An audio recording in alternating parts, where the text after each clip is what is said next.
welcome to my new video. You probably realized that there was no video last week, but I was doing some planning about what kind of videos I'm gonna go forward with and what kind of videos to post, and yeah, here we are. And I ended up deciding that I'm not gonna do videos about au pairing, but about traveling in general, because this is a travel account. I will be traveling a lot more in the next years, and I won't be au pairing all this time. So I will still have this account, and then I will be talking about traveling in general anyway, so I can as well start now. So there will still be au pair videos, don't worry about that. But there will also be regular travel videos. And this is the first one. Today's video is about how to plan and organize a solo trip.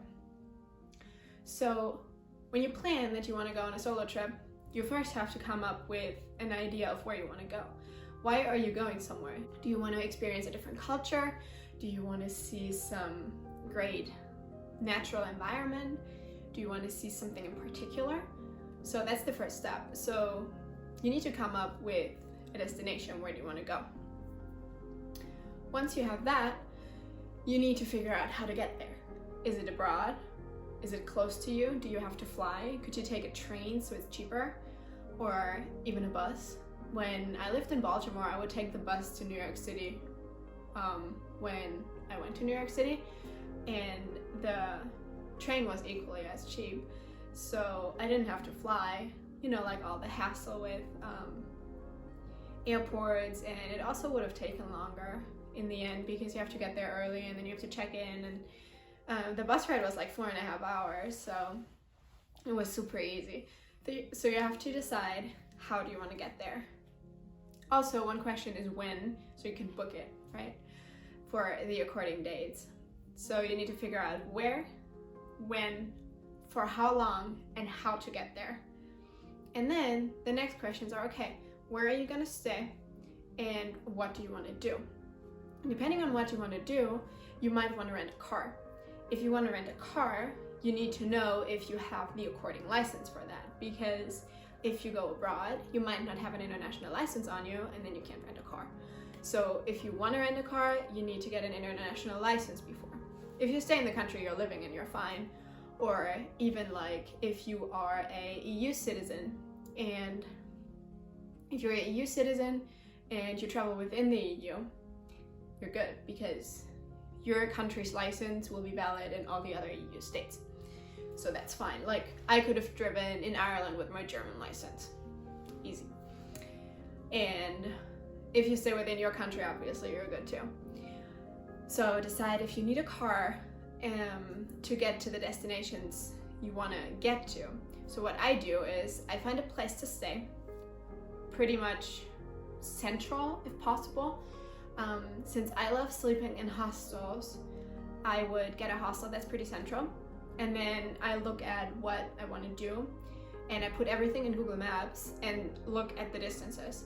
So how many miles from my hostel is this site and this site and this site, or this museum and this museum, or this beach, and whatever you want to see, honestly. So you put that all in, and then you decide, do you want to walk this? I like walking when I travel, so I will try to walk a lot. And you can also take trams or subways within the city.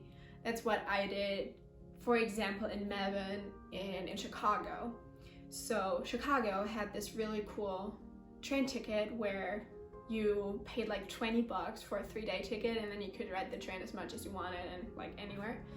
And then New York City, Melbourne, Sydney, I think also Adelaide have this system where you get like a little prepaid card and you put money on it, and then you tap it either when you get onto the platform. That's how it works in New York City. You like tap it on this little machine to get through the barrier, or you tap it in the tram, like in Melbourne.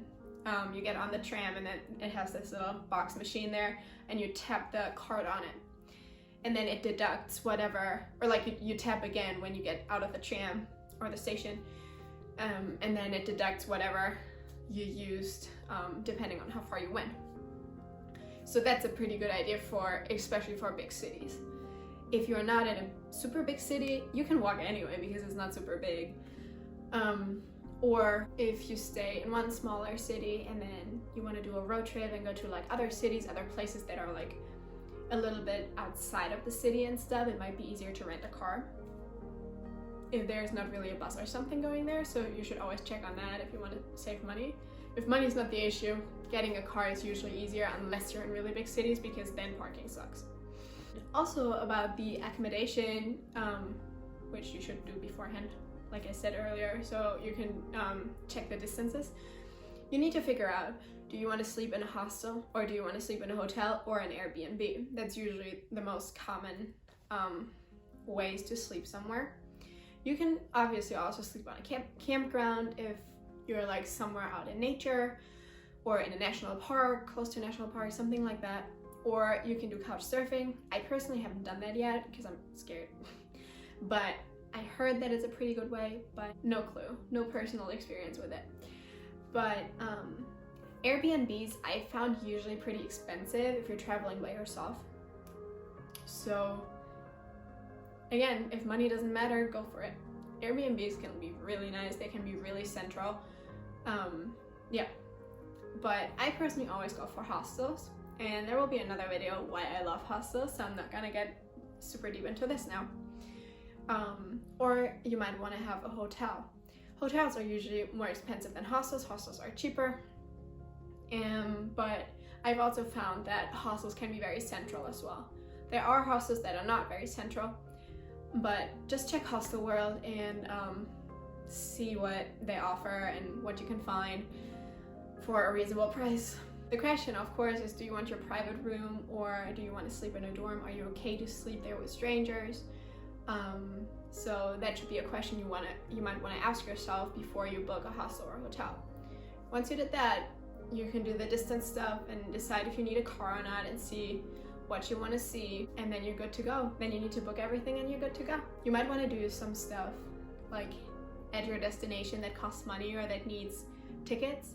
So you need to make sure that you have the tickets prior, or make sure that you can get the ticket there. I'm a fan of booking it prior when I know that I need the ticket. So if you know that, you might want to book it right there, because otherwise they might be sold out or something else. So yeah, you don't want to go there for no reason in the end. And that's about it. So it's all about the W questions. Where do you want to go? When do you want to go? How will you get there? How will you get around? What do you want to see? And where will you sleep? That's pretty much it.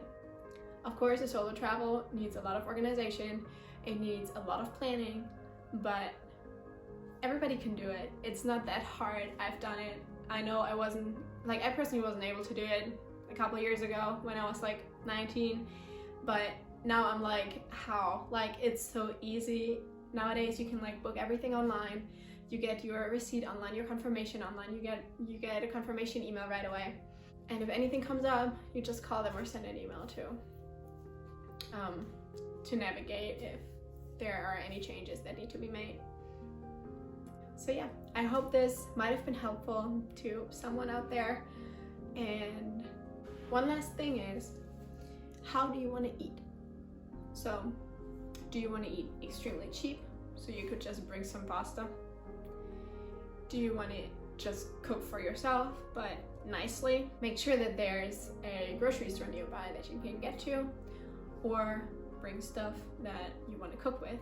However, if you fly, it might be harder because you can't bring fresh stuff, and you can't bring, well, you can bring liquids, but you can't bring fresh stuff, especially when it goes abroad and stuff.